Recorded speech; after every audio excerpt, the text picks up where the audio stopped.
പണ്ടുള്ളവർ പറയുന്നത് കേൾക്കാം, ശിവം പോയാൽ ശവമായി. എന്താണ് ശിവം? നമുക്കൊന്ന് നോക്കാം. ഈ വീഡിയോയിലൂടെ നോക്കാൻ പോകുന്നത് ശിവനെക്കുറിച്ചാണ്. അപ്പോൾ മുഴുവനായും കേൾക്കുമല്ലോ. അപ്പോൾ നേരെ വീഡിയോയിലേക്ക് പോകാം. കൈലാസപർവ്വതത്തിൻ്റെ സാറ്റലൈറ്റ് ചിത്രമാണ് നിങ്ങൾ ഈ കാണുന്നത്. ഇതിൽ പടവുകൾ പോലെ ഒരു സ്ഥലം കാണുന്നില്ലേ? ഇത് നേരെ എത്തുന്നത് കൈലാസപർവ്വതത്തിൻ്റെ മുകളിലേക്കാണ്. ഈ പടവുകൾ ചിത്രത്തിൽ കാണുന്നത് പോലെ ചെറുതായിരിക്കില്ല. എന്നാലും ഇത് എങ്ങനെയായിരിക്കും ഇങ്ങനെ പടവുകൾ ഉണ്ടായിട്ടുണ്ടാവുക? ആരാണ് ശിവഭഗവാൻ? ഇതിനെക്കുറിച്ച് ഞാൻ ഒരു വീഡിയോ ഉണ്ടാക്കുന്നതായിരിക്കും. അതിന് മുന്നോടിയായി ഇന്ന് നമ്മൾ അറിയുന്ന ശിവഭഗവാൻ എന്താണെന്ന് നമുക്ക് ഈ വീഡിയോയിലൂടെ നോക്കാം. എന്താണ് ശിവപുരാണം? ശിവപുരാണം ഹിന്ദു പുരാണങ്ങളിൽ ഒന്നാണ്. ഇത് പ്രധാനമായും ദൈവമായ ശിവൻ്റെ മഹത്വത്തെക്കുറിച്ച് വിവരിക്കുന്നു. ഇത് ഹിന്ദു ദൈവിക കഥകളും ശിവൻ്റെ ആരാധനാ പദ്ധതികളും ഉൾക്കൊള്ളുന്നു. ശിവപുരാണം 24,000 ശ്ലോകങ്ങൾ അടങ്ങിയ 12 സംഹിതകളായിട്ടാണ് തരംതിരിക്കപ്പെട്ടിരിക്കുന്നത്. ശിവപുരാണത്തിൽ പറയുന്നതനുസരിച്ച് ശിവൻ ആദ്യമായി മനുഷ്യലോകത്ത് വസിച്ച സ്ഥലമെന്ന് വിശ്വസിക്കപ്പെടുന്നത് വാരണാസി അല്ലെങ്കിൽ കാശി എന്ന സ്ഥലത്താണ്.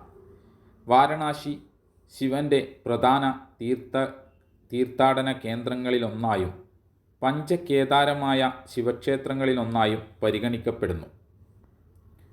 ശിവപുരാണം ഉൾപ്പെടെയുള്ള പുരാണങ്ങളും ഹിന്ദു മതവിശ്വാസങ്ങളും അനുസരിച്ച് ശിവൻ ആദ്യമായി യോഗശക്തി പകർന്നു നൽകിയത് ഹിമാലയത്തിൽ വച്ചാണ്. ശിവൻ തൻ്റെ ആദ്യ ശിഷ്യന്മാരായ സപ്തഋഷിമാർക്ക് ആ ദിനത്തിൽ യോഗവിദ്യകളും ആത്മജ്ഞാനവും പകർന്നു കൊടുത്തുവെന്നാണ് വിശ്വസിക്കപ്പെടുന്നത്. ഈ സംഭവമാണ് യോഗയ്ക്കുള്ള ആധാരമായും ശിവനെ പ്രഥമയോഗി എന്നും ആദിനാഥ അല്ലെങ്കിൽ പ്രഥമ ഗുരു എന്നു കരുതുന്നതും.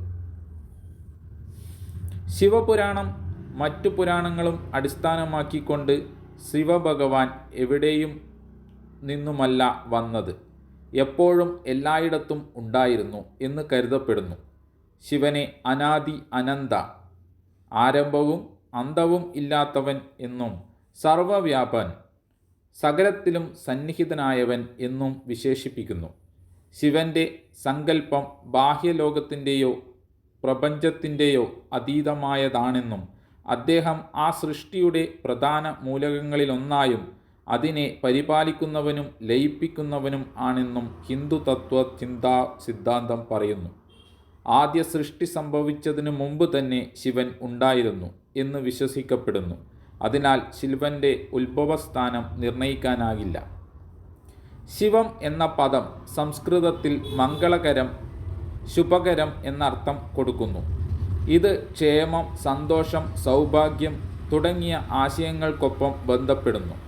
ശിവൻ എന്ന് പറയുന്നത് ഈ വിശേഷണത്തിൻ്റെ ആഴത്തിലുള്ള രൂപമായി കരുതാം. ശിവം എന്ന പദത്തിൻ്റെ അർത്ഥം ഒരു വ്യക്തി അല്ലെങ്കിൽ ദൈവത്തിൻ്റെ മാത്രം അല്ല, മറിച്ച് എല്ലായിടത്തും സന്നിഹിതമായ അത്ഭുതകരമായ ശക്തിയുടെയും ആശയത്തിൻ്റെയും പ്രതീകവുമാണ്. തത്വചിന്ത ലൗകികത്തിൽ ശിവം എന്നത് പരമാത്മാവിൻ്റെ അല്ലെങ്കിൽ അന്തരീക്ഷത്തിലുള്ള പരമാത്മ തത്വത്തിൻ്റെ സങ്കല്പമാണ്. ശിവം നിലയ്ക്കാത്ത ശുദ്ധമായ ബോധപൂർണമായ സത്തയെ സൂചിപ്പിക്കുന്നു. ഇത് ശാന്തിയുടെയും ശുദ്ധിയുടെയും അനന്തതയുടെയും പ്രതീകമാണ്. അതിനാൽ ശിവനെയും ഈ പ്രത്യേകതകളാൽ വിശേഷിക്കപ്പെടുന്നു.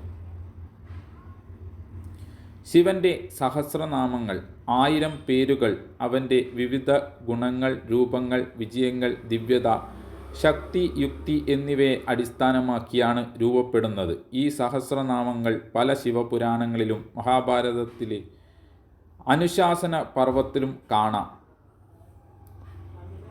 ചില പ്രധാന നാമങ്ങൾ: ശംഭു, സുഖദായകൻ, മഹാദേവ, മഹാൻ ആയ ദൈവം, ദേവാദിദേവകളുടെ ദേവൻ, നീലകണ്ഠ നീലക്കഴുത്തുകാരൻ, ശങ്കര ശുഭം ചെയ്യുന്നവൻ, പശുപതി ജീവജാലങ്ങളുടെ ദൈവം, രുദ്ര കാർച്ചിലിൻ്റെ ദൈവം, നന്ദി സന്തോഷം നൽകുന്നവൻ, ഭൈരവ ഭയങ്കരമായ രൂപം, ത്രിലോചന 3 കണ്ണുള്ളവൻ, നാഗഭൂഷണ പാമ്പുകളെ ആഭരണമായി ധരിക്കുന്നവൻ, കേദാരനാഥ കേദാരകാണ്ഡത്തിൻ്റെ ദൈവം, വീരഭദ്ര ശക്തനായ യോദ്ധാവായ ദൈവം.